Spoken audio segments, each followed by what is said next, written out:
Hi అండి, welcome to my YouTube channel. అందరికీ నమస్కారం అండి. ఈ వీడియోలో వచ్చేసి మనము ఏపీ ఉద్యోగులు మరియు పెన్షనర్లకు సంబంధించి జీతాలు అలాగే పెన్షన్ల తాజా సమాచారం తెలుసుకుందామండి. అలాగే బిల్స్కు లైన్ క్లియర్ అండి. సో వివరాలు అయితే వీడియోలో తెలుసుకుందాం. వీడియో అయితే ఎక్కడ కానీ స్కిప్ చేయకుండా ఎండ్ వరకు చూడడం ద్వారా ఇన్ఫర్మేషన్ అనేది పూర్తిగా అర్థమవుతుంది. అలాగే వీడియో నచ్చినట్లయితే తప్పనిసరిగా ఒక లైక్ అయితే చేయండి. చాలామంది లైక్ చేయడం మర్చిపోతున్నారు. ఇంకా మన ఛానల్ సబ్స్క్రైబ్ అవునట్లయితే వెంటనే సబ్స్క్రైబ్ చేసుకోవడం ద్వారా నేను చేసే లేటెస్ట్ అప్డేట్ న్యూస్ అందరికంటే ముందే మీరైతే చూడగలుగుతారండి. ఇక వివరాలకి అయితే వెళ్ళిపోదాం. ముందుగా మనం హెర్బ్ సైట్ నుంచి ఒక బ్రేకింగ్ న్యూస్ అయితే ఉందండి. సో డీడీఓలు అందరూ ఈ నెల జీతం బిల్లు అయితే ఓపెన్ కావాలి అంటే ఒక ప్రక్రియ అయితే ఉంది. సో అది పూర్తి చేయాలండి. సో శాలరీ బిల్స్ ఓపెన్ అవ్వాలంటే ముందుగా మీరు నిధి వెబ్సైట్లో లాగిన్ అయ్యి మీ యూజర్ ఐడి పాస్వర్డ్తో లాగిన్ అయిన తర్వాత హెచ్ఆర్ అండ్ పేరోల్ మీద క్లిక్ చేయాల్సి అయితే ఉంటుంది. సో ఆ తర్వాత రెగ్యులర్ పే బిల్ మీద అయితే క్లిక్ చేయాలండి. సో డీడీఓ కోడ్ మరియు హెచ్ఓఏ ఇస్తే map office wise incharge for legal cases అని అయితే మెసేజ్ రావడం జరుగుతుంది. సో దాని మీద మీరు క్లిక్ చేయాలండి. సో క్లిక్ చేసిన తర్వాత డీడీఓ కోడ్ సెలెక్ట్ చేసుకోవాలి. అప్పుడు ఆ డీడీఓ కింద ఉన్న అన్ని ఆఫీసులు అయితే ఓపెన్ అవుతాయి. సో హెచ్ఎస్ అయితే ఒక పాఠశాల అయితే కనపడుతుంది. ఎంఈఓ అయితే వారి పరిధిలో ఉన్న అన్ని పాఠశాలలు డిస్ప్లే అవుతాయండి. ఎంఈఓ పరిధిలో ఉన్నవి. హెచ్ఈఓ అయితే వారి పాఠశాల మాత్రమే డిస్ప్లే కావడం జరుగుతుంది. కాబట్టి సెలెక్ట్ లీగల్ ఇన్ఛార్జ్ అనే కాలంలో సదరు పాఠశాల హెచ్ఎంను అయితే సెలెక్ట్ చేయవలసి అయితే ఉంటుంది. సో అలా అన్ని పాఠశాల వివరాలు సేవ్ చేసి చివరకు ఆల్ సేవ్ అని చేస్తే శాలరీ బిల్ అయితే ఓపెన్ అవ్వడం జరుగుతుంది. సో ఈ ప్రాసెస్ అంతా మీరు చేయవలసి అయితే ఉంటుందండి నిధి వెబ్సైట్లో. సో ఈ ప్రాసెస్ పూర్తి చేస్తేనే మీకు శాలరీ బిల్ అనేది ఇప్పుడు ఓపెన్ అవుతుంది. ఇక ఇలా అన్ని పాఠశాల వివరాలు సేవ్ చేసి చివరకు ఆల్ సేవ్ అని మీరు చేసిన తర్వాత మీ బిల్ అయితే మీకు శాలరీ బిల్ ఓపెన్ అవుతుందండి. ఇక పే బిల్ గురించి చూసుకున్నట్లయితే generation and contractual services bill generation faculty is enabled in HERB to DDOs to generate salary bill for the March 2024 salary bill అయితే ఓపెన్ అయినది. ఇప్పుడైతే బిల్ అయితే అవైలబుల్ ఉన్నాయి. సో ఎవరికైనా మొత్తము ఎంప్లాయీస్ కనిపించకపోతే పే బిల్లో రెగ్యులర్ పే బిల్ ఓపెన్ చేసి వ్యూ రిపోర్ట్ మీద అయితే క్లిక్ చేసి ఎంతమంది ఎస్జిటిఎస్ వర్క్ చేస్తున్నారు అనేది చూసుకోవాలి. శాంక్షన్ వర్కింగ్ అలాగే వేకెంట్ సరిపోకపోతే మాస్టర్ డేటాలో అప్డేట్ హెచ్ఓఏ వైజ్ అయితే క్యాడర్ స్ట్రెంత్లో మనమైతే క్యాడర్ స్ట్రెంత్ అప్డేట్ చేసుకొని బిల్ ఓపెన్ చేస్తే అందరు ఎంప్లాయీస్ అయితే కనిపిస్తారండి. సో ఇక ఎవరికైనా మొత్తం ఎంప్లాయీస్ కనిపించకపోతే పే బిల్లో రెగ్యులర్ పే బిల్ ఓపెన్ చేసి వ్యూ రిపోర్ట్ మీద క్లిక్ చేస్తే ఎంతమంది ఉంటే అంతమంది ఎస్జిటీలు కనిపిస్తారు. ఇక మరొక ఇన్ఫర్మేషన్ ఏంటంటే 2024 బిల్స్ అయితే జనరేట్ అయితే అయినాయండి. సో మీరు ఈ విధంగా అయితే జనరేట్ చేసుకోవాలి. సిరీస్ కూడా 2024తో అయితే మొదలవడం జరిగింది. మరొక బ్రేకింగ్ న్యూస్ ఏంటంటే ఈ 2023 పోయి 2024తో అయితే బిల్లు జనరేట్ అయితే అవుతూ ఉన్నాయి.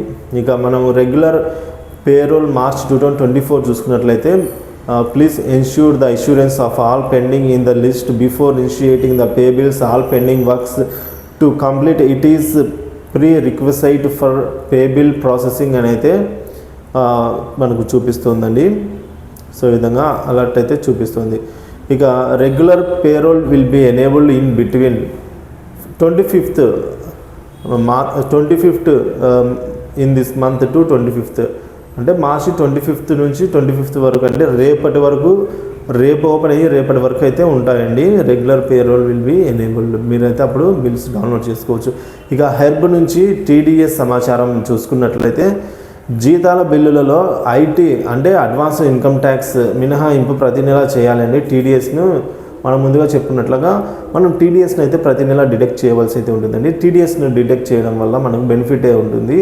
సో మనము డీడీఓలు ప్రతి నెల తమ పరిధిలో ఉన్న ఎంప్లాయీస్ నెల జీతం నుంచి ఐటీ మినహాయింపు తప్పక చేయవలసి అయితే ఉంటుంది. కాబట్టి గత ఆర్థిక సంవత్సరం 2023-24 సంబంధించి చెల్లించిన ఆదాయ పన్ను మొత్తము మరియు 10% ఎక్స్చేంజ్ను అయితే 12తో భాగించగా వచ్చిన మొత్తం ప్రతి నెల జీతం బిల్లు అయితే ఇప్పుడు నుంచి మినహాయింపు అయితే చేయాలండి ఈ సంవత్సరం. సో జనవరి మరియు ఫిబ్రవరి అంటే నెక్స్ట్ ఇయర్ జనవరి ఫిబ్రవరి వరకు మీరు అలాగే వేచి చూడకూడదండి. సో వాటిని ఇప్పుడే పే చేసుకోవాలి. ఎందుకంటే అలా చివరి క్వార్టర్ దాకా టీడీఎస్ మినహాయించకపోతే నూతన సంవత్సర ఇప్పుడు ఉన్న చట్ట ప్రకారము కొత్తగా రూల్స్ ఎలా ఉన్నాయంటే మీరు చివరి క్వార్టర్లో ఎంత ట్యాక్స్ చెల్లిస్తారో అంత మొత్తము డీడీఓలకు పెనాల్టీ వేయబడుతుంది. కావున మార్చి నెల 2024 నెల నుండే 2024 to 25 అంటే ఈ కొత్త ఆర్థిక సంవత్సరానికి సంబంధించిన ఐటీ డిడక్షన్ యథావిధిగా మీరైతే ఇప్పటి నుంచే ప్రారంభించి చెల్లిస్తూ ఉండండి. సో ఎంప్లాయీస్ బిల్లింగ్తో పని లేదు. సో గత సంవత్సరం అంటే 2023-24 ఫైనాన్షియల్ ఇయర్లో డిడక్ట్ చేసిన ఐటీ ప్లస్ 10% 12 ఇన్స్టాల్మెంట్లో డిడక్ట్ చేయటకు అవసరమైన డిడక్షన్ ప్రాసెసింగ్ను ఇచ్చి ఎంప్లాయీస్కు నోటీస్కు తేవాలి. ప్రతి నెల క్వార్టర్లో ఎంప్లాయీస్ అందరి పేర్లతో ఐటీ డిడక్షన్ అనేది విధిగా అయితే షెడ్యూల్ చేయాలండి. సో టీడీఎస్కి సంబంధించిన సమాచారం అయితే ఇలా ఉంది. ఇప్పటికే చాలా డీడీఓలు గత టీడీఎస్ డిలే పైన అయితే లక్షలాది రూపాయల పెనాల్టీలు నోటీసులు అయితే వచ్చినాయి. కాబట్టి మనం ముందు జాగ్రత్తగా అయితే ఈ వీడియో చేయడం జరిగిందండి. సో మీరు కూడా ఇప్పటి నుంచి టీడీఎస్ని డిడక్ట్ చేసుకోండి. ఈ పెనాల్టీలకు ఎగ్జామ్షన్ కూడా ఉండదు. ఏదైనా పెనాల్టీ పడినా కూడా ఎగ్జామ్షన్ ఉండదు. మార్చి శాలరీ సో కాబట్టి మనం అలా చేసుకోవాలండి. ఇంకా మార్చి శాలరీ బిల్ గురించి అప్డేట్ చూసుకున్నట్లయితే మార్చి శాలరీ బిల్లో ఉన్న మేజర్ అప్డేట్ ఏంటంటే ఇప్పటివరకు మనకు అందుతున్న సమాచారం ప్రకారం మనం చూసుకున్నట్లయితే ఈడబ్ల్యూఎఫ్ ఫండ్ అనేది ₹20 for every employee for every year March salary pay బిల్లో ఏప్రిల్లో వచ్చే అమౌంట్లో అయితే మనకు డిడక్ట్ అవుతుందండి.